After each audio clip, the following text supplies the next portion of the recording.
intertwined with the history of Ireland as a whole. Going back to Irish folklore, you know, you had Cuchulainn and his dog. We have a fantastic reputation worldwide of producing some of the very, very best greyhounds in the world.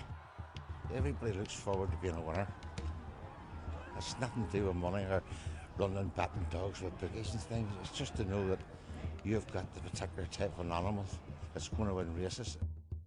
People will tell you, and I will tell you, that you cannot tell that's going to be a good racer at 6 or 8 weeks. But a breeder will tell you, oh yes we can, and they'll put that dog forward. There's more dogs being bred than what there are racing, and there's more dogs being put to sleep than what is necessary. I think it would have been a terrible death for those dogs. We can just picture them underneath the water trying to escape to the surface for air.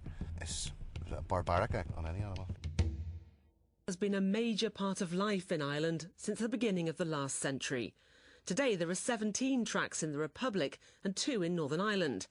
And Irish breeders keep the industry thriving by producing 80% of the dogs racing across these islands. Thousands of dogs are bred for the sport. Last year alone, 3,000 litters were registered with the Irish Coursing Club, the all-island body that registers racing dogs here. 300 of those litters were born in Northern Ireland. This is Blue, our pet greyhound, an ex-racer who was abandoned. She's a beautiful blue-grey colour, hence her name. And even my friends who aren't fond of dogs say she's a fantastic pet. She's gentle and affectionate, she gets on fine with other dogs, she rarely barks. And contrary to popular belief, she actually needs very little exercise, just around 2 20-minute walks a day. Cats, but then all dogs do that. Right, come on, Blue, come on. Hey, dog. But Blue didn't come to me by accident. Her. Greyhounds can live to 30, but the career of a racing greyhound, by the age of 3, many will no longer be winning. So, potentially, thousands of greyhounds will need rehoming every year. But when I tried to find one at shelters in Belfast, no one seemed to have any. Who's this, Blue? Hello, Blue. Who's this? We eventually found a greyhound at the Mill Vale Animal Sanctuary outside Castlewellan, run by Sharon Quinn. So today I'm taking Blue back down to meet Sharon and hear about her experiences of abandoned greyhounds. So, can you remember, what was she like when you got her? I can remember very clearly. She was emaciated, sores all over her body, just very depressed. But she's not like that now. Over the years, Sharon has taken in around 40 greyhounds. She tried to trace Blue's original owner using her tattoos, the series numbers and letters imprinted under her ear flaps, which show which county she's from and the year she was born. She's around 6 or 7.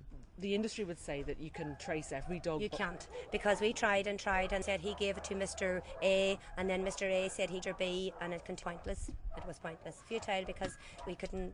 The owner obviously didn't want to be traced. No way could we trace the dog. The Irish Greyhound Board is responsible for the industry in the Republic. At their laboratory in Limerick, they're testing samples from dogs for traces of illegal drugs. My name is Barry Coleman. I'm the welfare manager with the Irish Greyhound Board. The board runs a trust which rehomes retired racing dogs. Numbers-wise, maybe in the region of 300 greyhounds directly.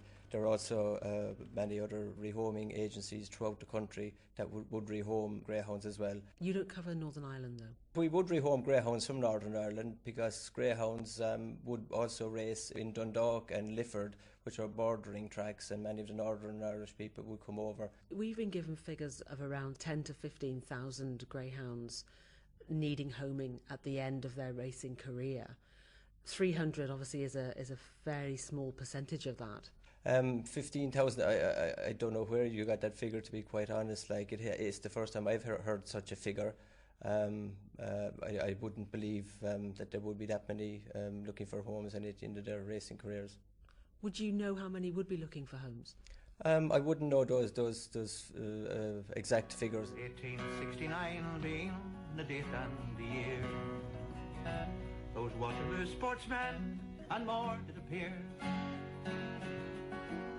For to gain the great prizes and to bear them awa', never counting on Ireland and Master McGrath. Not only is a fast greyhound the stuff of legend and folklore, like the dog immortalised in the ballad Master McGrath, but a successful dog can change hands for up to £15,000.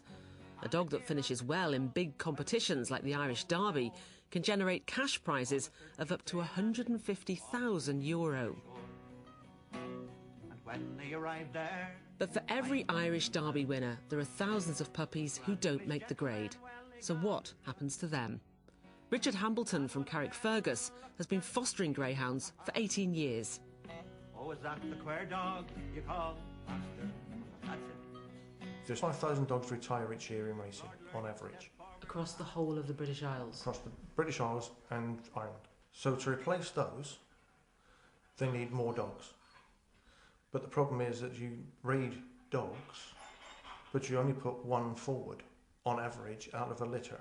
That means the rest of your litter, the litter mates, are put to sleep. People will tell you, and I will tell you, that you cannot tell, that a breeder will tell you, oh yes we can, and they will put that dog forward. There's more dogs being bred than what there are racing, and there's more dogs being put to sleep than what is necessary. Richard Hambleton isn't the only person who's concerned. Can you magnify that picture? Alessandro Piras is an internationally renowned greyhound expert and veterinary surgeon. Everybody asks me why I move here, and I always say that is because I love the weather. It is not right. The reality is I am here because of the greyhounds. It was a love first sight, and whenever I arrive here, I thought, visiting these farms in the south, that they were keeping the dogs like, you know, wild and happy. But then I start facing the reality that is behind hundreds of dogs put down every year, and racing conditions and economical interests and lack of regulation and lack of education. Authorization for breeding should be given only to people that can prove that they have a background and education, because they follow courses and they keep themselves updated. If they want to put these puppies in the industry, they have to basically track down with the booklet is very small to track all the history of these puppies, so we know that the litter was 10 and then why they are arriving at a racing time in 3. What happened to the others? So there are no mystery about, you know, what happened there.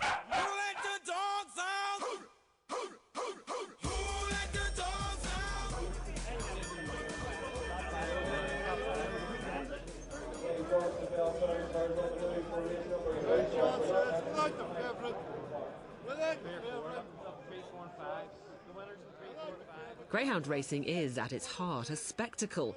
But if you want to see a spectacle, you need lots of dogs. And at Drumbo, 3 nights a week, the ones who've made the grade compete in front of crowds, out to sample the atmosphere and perhaps have the odd flutter. Yeah, well, I'm having a good time. I've won the past 2 races, so it's a good start to the night. Do you know anything about the dogs? No, not a thing. I was trying to get some tips off my dad there, but he wasn't giving them out. No, I've never been before, but it's been good so far. Anyway, the food's been good. I thought when you come to the dogs, it's sort of like the back alley somewhere, or getting stabbed or something, but no, it's been brilliant. Hey, it's been good crack. Do you know anything about the dogs? No, I was one twice. I don't have a clue, no. I don't have a clue. I hear that you know about the dogs. You know about them? Yes. I've got 2 Labradors. What do you think of this as a night out? No, very good. No, it is something different. It's something you wouldn't ordinarily go to, I suppose.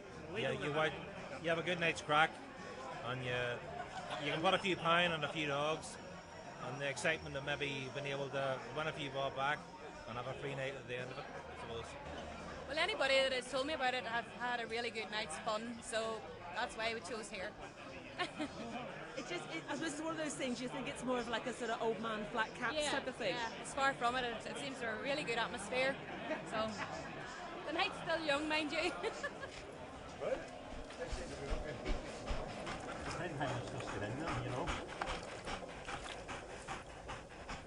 And why do you wash the feet now? To get the sun out of it, you know. But this is no beauty pageant. Racing is a serious business. Maybe salt or anything in the sun. At the stadium kennels, owners and trainers are trying to build winning canine athletes. Alan Agnew is a trainer and greyhound enthusiast from Belfast. You just really look forward to going racing and the thrill of the race. And as regards winning money, if you counted it all up, you wouldn't keep them. That's to be honest with you. And if you breed your own, and even if you sell them to somebody else's pups, you'd love to see them winning for. It's nearly as good an achievement as winning yourself. Everybody looks forward to being a winner. It's nothing to do with money or running and batting dogs with bookies and things. It's just to know that you've got the particular type of an animal that's going to win races, and people look forward to even coming up and watching your dogs. There are people that come up here and follow certain owners and follow certain trainers. The sport cuts across religious, class and gender barriers.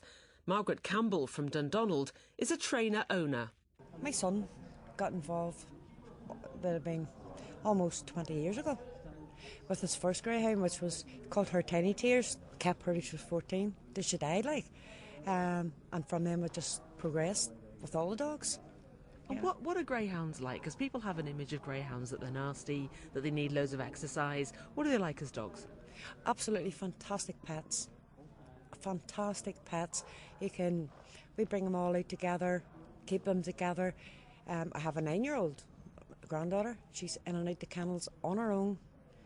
We have a few out the back we could bring in if we wanted to keep at home, in the house. They're smashing pets, smashing. And your dogs that you've had that have been racers and then have retired, what's happened to them? We have them. We keep them. There's no point in getting greyhounds and just destroying them after they've raced. And Margaret's older dogs are still winning races in the veterans' competitions. But every time the trap door opens, there's a risk for the owners and the dogs. Sometimes dogs break legs and are put down at the trackside because of the injury. On one of the nights I was researching at Drumbo, that's exactly what happened. Here's Alessandro Piras again. You end up making bands that are 23 meters, 26 meters, 28 meter radius. And we know that in order to keep the dogs in the band and avoid centrifugal forces that pull them out, the band should be bigger. And then we end up building tracks like Dundalk, that is literally the shape of a bullet tip, if you like. Dogs arrive there with a very long straight, and then they hit the band at 60 kilometers per hour, and they can't hold it. So this incremented the amount of injuries. In some countries, the risk of a dog injuring themselves on the tight hairpin bends has led racing authorities to go for straight tracks at some stadia. Australia. The day after the race, I caught up with John Paul Connor, the racing manager at... It's not in our interest to have any dogs hurt. You know, we like to keep things running, and you know, dogs have a good career. There's dogs running here and still going strong. So, you know, we do take the welfare issue very, very seriously, and there's all those checks in place. Unfortunately, there is the rare occasion when a dog is badly injured, and unfortunately, the safest and the best thing to do for the animal itself is to euthanise the animal. But thankfully, that's a rare occurrence. How rare would you say? A bad year for us would be 12 dogs in a year. But there's no regulatory obligation to pass on the numbers of injuries and deaths at dog tracks in Ireland. I asked Barry Coleman of the Irish Greyhound Board, why not? It would be recorded on the Control Stewards report form on racing anyway, if a number of greyhounds had to be put down over the period of time, a short period of time, and it would be reported to ourselves, so we would know. And insofar as with the track maintenance records that are coming into me, we would have a fair idea, like that people are being proactive in relation to combating any such injuries. And would you then send people out to examine the track? Oh, we would. We have a project manager who would give guidance to the track maintenance people in relation to how the track should be maintained better. Also, on the audit, they can inspect the records and see exactly what particular points of a track are problematic. And if it's the same area for a couple of injuries, then it's certainly that area needs to be targeted. But it's our project manager would give guidance there in relation to maintenance. And would you carry out that action to the tracks in Northern Ireland? No, we haven't in the past. No, it's just the Republic of Ireland tracks. Who let the dogs out?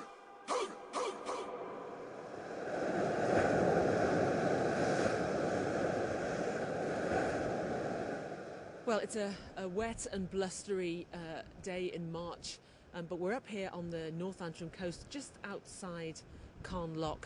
And even on a day like this, you can see what a beautiful spot this is. And I'm here with Alan Ward from the USPCA to talk about something which unfortunately doesn't really fit in with this being a beauty spot or a place that tourists would come. Alan, why are we here?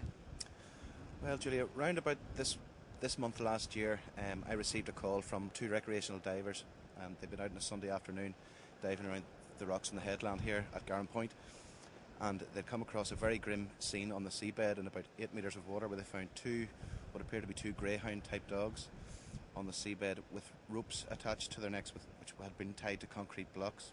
When the diver had surfaced after he'd made his discovery, he saw a person, a male, standing on the rock just above the spot where he'd found the dogs, who was there with 2 dog leads in his hand, but didn't appear to have any dogs. Okay, we've come back from the very edge of the cliff here, just to somewhere a little bit more sheltered. The divers that found those dogs had actually taken some photographs, which we have here, which are really, really quite shocking. I mean, this main one here, you can see what appears to be a perfectly healthy, fully grown greyhound with this blue rope tied around its neck to a concrete block. As you said, Julie, yeah, it appears to be a perfectly healthy dog. There are no signs of any other external injuries. They had distinguishing tattoos on their ears, identification marks, which would have led us to believe these were pedigree racing greyhounds, perhaps come to the end of their use for their owner. Unfortunately, due to the number of crabs and things in this area, all of the tattoos weren't able to be identified properly, so it made the full identification a bit difficult. The autopsy also proved inconclusive, as they couldn't tell if the dogs had been alive or dead when they'd entered the water. But it's the USPCA's opinion, the way these dogs had been found in the water with ropes tied around their neck and weighted down with concrete blocks, that the dogs would have been alive when they entered the water. One of these other pictures actually just showed the extent of the block as well. I mean, that looks like a curbstone. I mean, it's not. Yeah, I would struggle to carry that. That's quite a heavy 18-inch concrete block. So this person had to walk the 100 metres from his car with these blocks first of all, and then return for his dogs in broad daylight. Of course, this happened, and go to the bother of tying them to this and dropping them off the edge. And why would somebody go to all that trouble? We find these days that a lot of dogs, where people would like to save themselves on veterinary bills and the costs of humane destruction and disposal of dogs, that people will take on these tasks themselves to humanely destroy and dispose of a large dog like greyhound. Could be in the region of 70 or 80 pounds, or possibly 100. So it's a lot easier and a lot cheaper just to come out here and do it yourself. And in your opinion, how would those dogs have suffered? I think it would have been a terrible death for those dogs. We can just picture them underneath the water with a rope around their neck, trying to escape to the surface for air. It's a barbaric act to carry out on any animal. We showed the photographs to DJ Histon, the CEO of the Irish Coursing Club. Although it's based in the Republic of Ireland, it regulates the greyhound industry north of the border. First of all, I suppose it's hard to identify what you've shown me there. I'm not disputing it in any way. If the USPCA have come across such an issue, I would suggest that they should do one of 2 things, or both things. Obviously report it to the PSNI in the north, but equally contact ourselves as well, because it's very possible we would have been able to assist in identifying those greyhounds in relation to reading their earmarks. They've been slightly eaten. Obviously the carcasses had been in the water for long enough that the marks weren't distinguishable. So that would be an issue thus, and report to the PSNI, because nobody should be above the law when it comes to matters of cruelty, neglect, etc. like that. And that's where I believe the provisions within the Greyhound Welfare Bill will address matters like this, because now you have to account for your greyhound specifically, and I think that will lead to greater traceability. So are you clear that all of the dogs that are registered with you, that have that passport card, if you like, from the ICC, if they suddenly cease to race at tracks, you will need to know what has happened to the dog? If the greyhound is put to sleep, then they have to notify the ICC. But if the greyhound is just dumped like that, how will you know? Well, if the greyhound is not put to sleep, it also, another provision actually is it must be put to sleep by a veterinary surgeon, so that's very specific as well, and again that's a new requirement. Obviously we will be conducting spot checks. You know, if a dog hasn't raced or there's no activity around the dog, well then we can do spot checks as to, well, where is this particular greyhound, and if the owner can't show us, well then they're not complying with the regulations. So obviously it has to be follow-up as well. There's responsibility from both the owner and from the ICC to ensure that the regulations are being lived up to, assuming the regulations I'm referring to are also implemented in some shape or form in the north. That is one of the issues, obviously, because clearly, because we're looking at a different legislative jurisdiction, we're not entirely sure that legislation will be implemented in Northern Ireland, in which case, do you have concerns that there's really a grey area where people may be able to continue dumping greyhounds?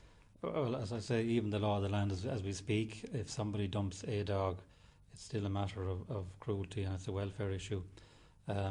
My wish would be that the provisions that have been hammered out in the Greyhound Welfare Bill, and this was done following, wide consultation with a number of welfare bodies. So I believe we've got a very good result here, and I think that it would be very prudent to have similar regulations in the north to probably responsibility in relation to greyhounds in Northern Ireland. Seem that there is a confusion between the Northern Ireland and Great Britain in that dogs travel between those three jurisdictions, but at the moment there are no legislation, no body is responsible. Surely there's always going for dogs to slip through the net, to be got rid of, passed on, whatever. Well, I would say that if each jurisdiction enforces its rules and regulations, well then no dog should be able to slip through the net. But we've discovered that the Department of Agriculture has no plans to introduce a greyhound welfare bill in Northern Ireland. And we couldn't find a Stormont department willing to admit overall responsibility for the industry, although the Department of Social Development does licence betting. We put our findings to the SDLP's spokesperson on the environment, MLA John Dallett. To be honest, I'm absolutely astonished that we don't have legislation that protects the industry against those people who quite frankly shouldn't be in it, should have nothing to do with it, either in terms of breeding or racing greyhounds, or deciding, as these pictures show, their fate after the racing life is over. I certainly know loads of people who go to greyhound racing. They're all decent people and they all come back with very positive accounts of their experience. To be honest, I think the potential for developing the greyhound industry for tourism is unlimited. Public of Ireland, where there's been huge investment by government and where the results have been extremely positive. And of course they have their Welfare of Greyhounds Act introduced last year, which sets out in very clear detail the obligation and the onus on the owners and on the industry and how to regulate itself. And I don't think, quite frankly, you can run any industry like that without legislation to back it up. Voluntary codes simply don't work, as those pictures show. John Dallett has now tabled 2 written questions at Stormont based on our findings. But it's not just the law, it's attitudes that Richard Hambleton would also like to change. People see them as a commodity. They don't see them as a loving pet. In some ways, I suppose people involved in the industry might say, well, if a dog can no longer perform, as long as it's not suffering, as long as it's humanely put to sleep, what's wrong with that? The problem is that there's no need to put a healthy dog down. They're not classed as a normal, run-of-the-mill dog. They're seen as a racing machine. And therefore, if you don't want it, I'll dump it. Back at Drumbo Racetrack, John Paul Coy have nothing to fear from regulation. He says dogs which can no longer race should be provided with suitable homes. Of course, that costs money. I think, we do have it, for what happens to the greyhounds after racing, but with that comes, perhaps the funding side of things. The stadium here is a big local generator, economic generator for the local economy, and we don't get any help in relation to the funding of the sport, which they do in Southern Ireland and across the water. And I think it would be fantastic to get that funding, and that we could maybe set up some programmes to help with the retirement of our ex-racers, because they do make fantastic pets. It's feeding time at Alan Agnew's. His racers are getting cordon bleu nosh, especially Top Dog Rambo. There's no soup for him today because we all ate it all yesterday ourselves. So he gets about approximately a pound of cooked beef. every day? Every day, right, along with his nuts there for the greyhound nuts, right, and he would also have. Look at this roast chicken for the dogs. That's for the dogs, and he would give that. The skin goes to the ones that aren't racing because it contains more fat, and we don't want to give him too much fat because there's enough fat in his diet. McGrath and his keeper, well, they left Lurgan town, they go. And a gale on the channel, well, it soon drove them on. On the 13th they landed on England's fair shore. And when they arrived there in fine London town, Rambo may not end up immortalised in song like his illustrious ancestor, but when his racing days are over, he's guaranteed a happy life away from the pressures of the track. He's just over 5. But he's still winning at the moment? Oh, he was still winning up until he met with a wee bad injury. Not bad injury, just he cut his foot and cut one of the tendons in his toe, which meant to say the toe sits up, but doesn't cause him any pain. So I think he's near enough finished for his racing days. And Alan, what will happen to him then? Oh, he'll just stay here. Give the rest of him advice, probably. No, we'll just keep him. You couldn't do nothing with that, so you'd have to keep him sitting there. I think he's going to beat somewhere between 8 and 10 races. All open class, all top class races. He's a real good dog. according to law, and the second was given by Master McGrath. And as Rose and the Master, well, they both rode along. Why wonder, says Rose, what took you from your home? Will the racing greyhounds of the future enjoy a ballad or a lament? With no plans for a welfare act, nor any plans to regulate the industry, there will still be dogs that no one wants. And that's a story without a happy ending. Men in Ireland as well as grand